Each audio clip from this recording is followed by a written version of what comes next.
Here's the real truth about switching your manufacturing from China to India, and it's not all good. India is home to 1.5 billion people and has lower wages than China. And most of all, it has way lower tariffs than China, at least right now. So you're probably thinking that India is your solution to avoid importing from China altogether. Well, think again. In this video, I'm going to tell you the honest truth about importing from India.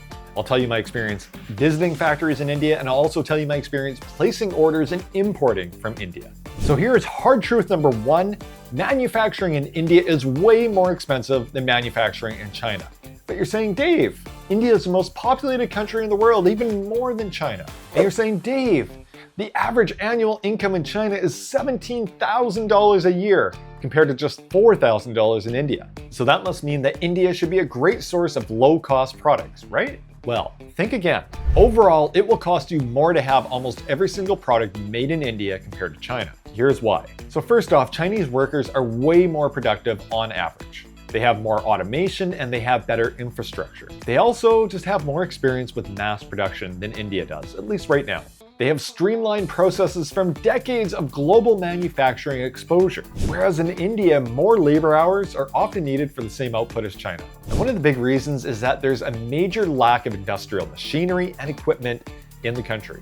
On top of that, China has a fully integrated supply chain. So what exactly do I mean by that? Well, it means that it manufactures almost every component and every raw material needed to make a product. India, on the other hand, needs to import many of its raw materials and components to make even the most basic product. Take, for example, a tent, which has not only the fabric in the tent, it also has tent poles, it has zippers, it has straps. All of these things may need to be imported from another country if you're importing it from India. And what does that mean? That means higher prices for you as the importer. Now I know. China has big tariffs. Are they enough to make up for the higher prices you're going to pay in India? Maybe, maybe not. All right, here's the dirty truth number two. India is slow. Let me tell you a real story. A couple of years ago, we were having some crochet hooks made in India. Our factory just outside of Delhi quoted us 60 days for delivery.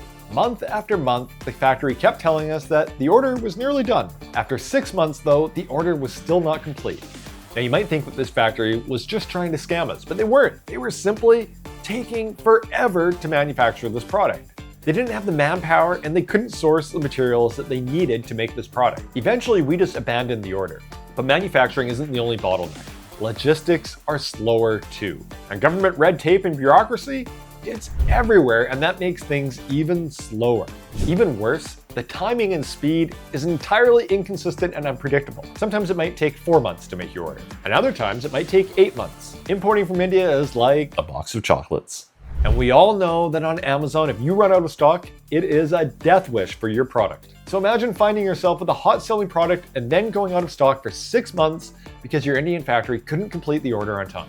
And so fine, you accept the 6-month delivery time, and the next time it's 8 or 9 months to have that product delivered. This inconsistency and unpredictability makes importing from India very difficult, especially for e-commerce and Amazon sellers. Now, Indian factories might be unpredictable, but you know what's not? Subscribing to this channel for predictably good videos that go behind the scenes to help you grow your e-commerce business. So go ahead, click like and subscribe. Dirty truth number 3, India doesn't really make a lot of products. Think about the last time that you saw a Made in India label. I'm going to guess it was on a t-shirt, a pillow, a blanket, or some other textile. In fact, according to Seller Snooper, Utopia Deals is one of the largest sellers on all of Amazon and manufactures almost all of its products on the Indian subcontinent. You know what they sell? You guessed it, bed linens. Now to be fair, they sell a lot of bed linens, but that is all they sell. India is dominant in a couple of categories like textiles and furniture, but after this, the variety of products that they make, it's really limited. Why is this, you might be asking? Well, like I mentioned, quite simply, India doesn't have the same industrial base that China has. In other words, India doesn't have the machinery or the factories to produce a wide variety of products. Most things in India are still being made by hand. Also, let me give you some perspective in the difference of sizes between China and India and their capability of producing products. In China, the annual manufacturing output of the entire country is $4.8 trillion per year. In India, it's just $800 billion per year. That's a massive difference in sizes. Having a plastic product made with injection molds? Forget it. Getting an electronic product made? No way. Even Apple can't seem to crack the Indian nut. When they announced earlier in 2025 that they were going to move most of their iPhone production to India, experts were cynical that this was possible in the foreseeable future. So if you're thinking about having a textile made in India, go at it. But if you're not making textiles, it's unlikely India is going to be able to help make it for you.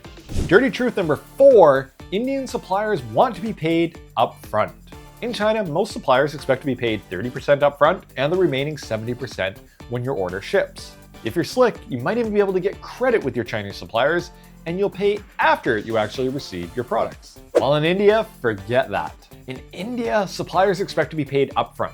Common payment terms are either 100% upfront or, at best, 70-30, which means that you'll pay 70% upfront and the remaining 30% when your order ships. What does this mean? Well, it means that your cash is tied up for a longer amount of time. And as we all know, in e-commerce, cash is king. And here's dirty secret number 5, logistics in India are long and expensive. One of the glorious things about importing from China is how quick shipping times can be. There are countless sailings from every major Chinese port to every major American port every single day of the year, and the time to ship a container from Shanghai to Los Angeles can be less than 2 weeks. In India, simply due to the geography, that same shipping time is more than double that. And double that shipping time means double the cost. Even within India though, shipping times and costs are way longer and way higher. Many of the largest manufacturing hubs in India are inland, and domestic logistics aren't nearly as efficient as in China. Plain and simple, expect your goods to take way longer to get from India to America than from China to America. So in summary, doing business in India is just harder and more expensive. And this isn't strictly the opinion of some wannabe YouTuber.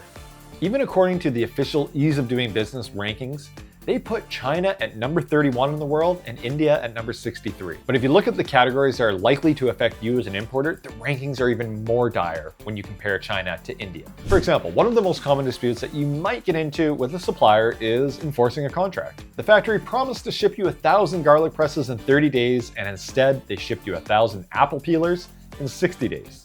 China is actually ranked number 5 in the entire world in terms of ease of enforcing a contract. In India, they are ranked nearly last in the world in terms of the ease in enforcing a contract at number 163.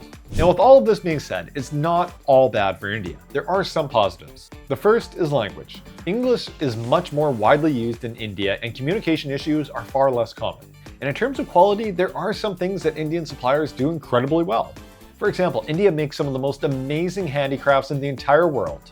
Some of the most high-quality wooden furniture in the world comes from India. And some very basic children's toys also come from India, and the quality is impeccable. And finally, finding suppliers in India is actually pretty straightforward and pretty easy. Indian suppliers are actually pretty eager to do business with you and pretty motivated. Even Alibaba has a healthy number of Indian suppliers on it. And on top of this, there's numerous trade shows throughout the year that happen in India, like the Indian Handicrafts and Gifts Fair in Delhi, held twice a year. It's the next best thing to the Canton Fair in China. And finally, India might not be the manufacturing powerhouse that's on par with China just yet, but it is rapidly developing. Its overall growth rate is faster than China, and the ease of doing business in India is rapidly improving. For example, less than 10 years ago, it was ranked number 142 in the Ease of Doing Business survey. In 2025, though, it's now ranked number 63. Those are some massive gains. So the present might not be with India just yet, but the future may be. So what do you think? Is India a viable option to import products from today? Let me know in the comments section down below, and until the next one, happy importing and happy selling.